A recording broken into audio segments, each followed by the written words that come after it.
Alors il y a un acide, on arrive à reproduire les cachets, c'est merveilleux. Il y a des milliers de prisonniers sont rentrés comme ça. De retour à Paris, il court le cachet avec son nouveau physique et des amis fidèles comme Christian Jacques, Claude Autant-Lara et Marcel Achard lui permettent de survivre en lui offrant des petits rôles au cinéma et au théâtre. Ça n'a l'air de rien, mais j'étais gros comme un stylo. Alors j'ai eu une période de jeune premier timide et gentil, puis après, mon Dieu, j'ai évolué. À la Libération, son agenda est bien rempli. Il tourne des films ou joue des pièces radiophoniques pendant la journée et se produit au théâtre tous les soirs. Boulimique de travail, Blier parvient sans grand mal à reprendre son ascension là où il l'avait laissé avant-guerre. D'autant qu'en 1947, il joue dans 2 films inoubliables, Quai des Orfèvres et Dédé d'Anvers. Je pense que c'était quelqu'un qui était malade de ça aussi, qui avait besoin de tournage. Avec Audiard, il n'arrêtait pas de lui suggérer des scènes, des idées. Il était tout le temps en train de penser, de réfléchir à de nouvelles choses. Dans les années 50, Blier est abonné au second rôle, tout en tournant énormément en Italie, où il devient l'acteur français de référence. Ce sont vraiment 2 écoles différentes de cinéma, l'Italie et la France. Non. Non, c'est une invention de journaliste, c'est le même cinéma, avec cette différence qu'il est souvent meilleur en Italie qu'en France.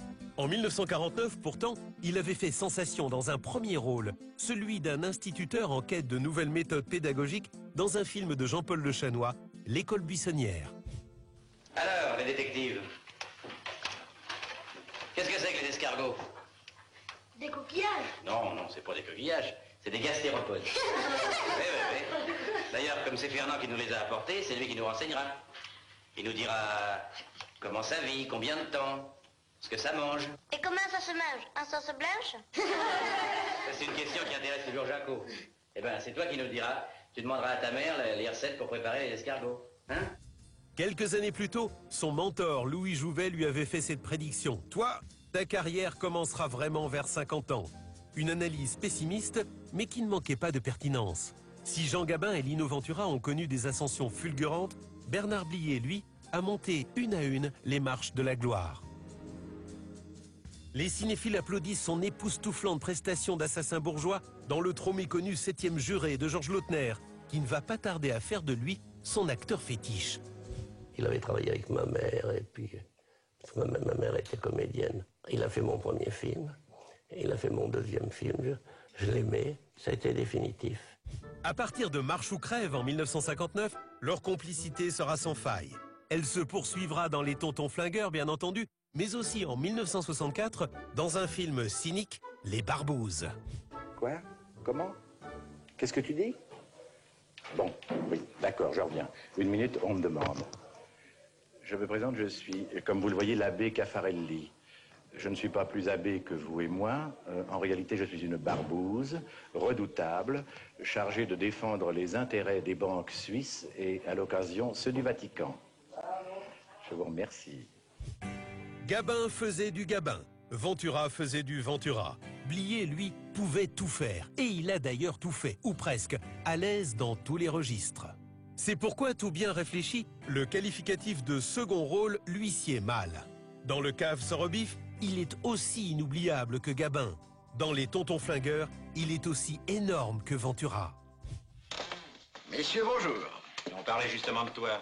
On commençait même à s'inquiéter. Bon, fallait pas. J'ai dit je viendrai. Je suis là. L'important, mon cher Eric, n'est pas tellement que vous soyez là, mais que vous y soyez avec l'argent. Ah, ça, c'est autre chose. Quoi, autre chose? Ça veut dire quoi, ça? Charles, voyons, ne vous énervez pas, je vous en prie. Et pourquoi je m'énerverais, monsieur? Je voulais lointain. Là, je peux très bien lui claquer la gueule sans m'énerver. Tu reçois gentiment. C'est agréable. Je reçois pour affaire. Je donne pas des matinées enfantines. Alors j'aimerais qu'on puisse causer entre adultes. Il y a bientôt 1 an, tu nous as dit, j'ouvre une succursale de la General Motors. Je t'ai prêté 500 tickets. Je voudrais les revoir, c'est tout. Tu les as ou tu les as pas? Et si j'avais beaucoup mieux que ça?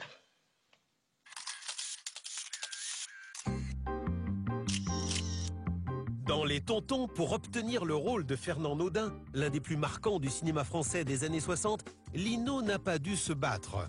Il s'est pointé, il s'est montré, et ça a suffi. Moi, je ne me considère pas comme un acteur. Ce n'est pas du tout un numéro de fausse modestie. Beaucoup me répondiez, mais si, vous êtes un acteur. Non.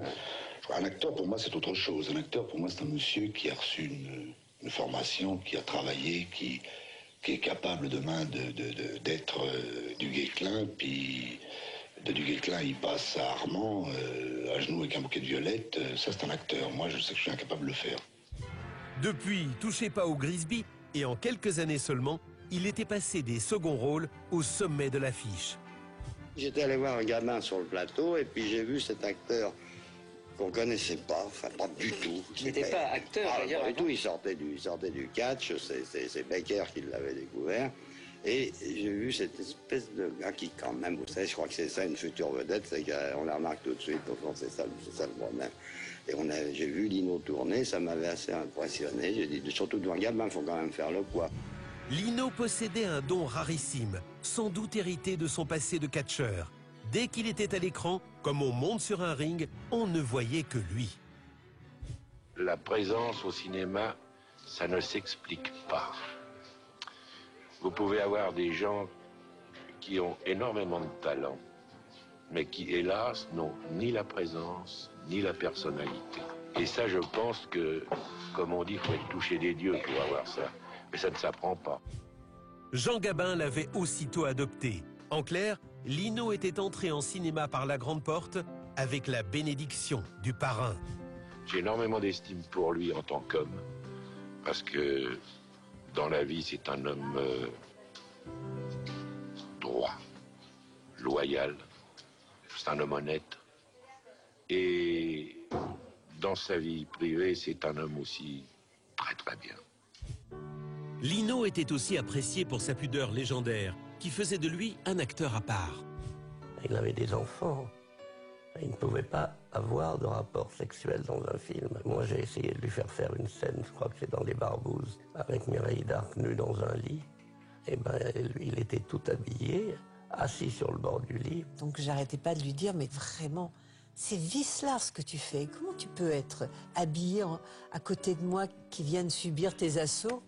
Et ça le faisait rire, mais jamais j'ai réussi à lui faire dégrafer un bouton de sa veste. Pudique, très pudique, oh là là. Lino et Jean. Leur amitié était d'autant plus remarquable que les deux acteurs évoluaient dans des registres sensiblement proches et que Gabin, notoirement bougon et bourru, n'avait jamais eu la moindre tendresse pour ses rivaux au box-office. Cela dit, dans le genre râleur et exigeant, Lino n'avait de leçons à prendre de personne, y compris de Gabin. Ça n'a pas été facile, parce que moi j'avais une technique de travail très organisée. Et quand j'ai dit à Lino, tu vas de là à là, tu fais 3 pas, il m'a dit pourquoi 3? Et là j'ai été foutu. J'ai besoin de travailler avec des gens que j'aime. J'ai besoin de travailler avec des gens avec lesquels je me sens bien.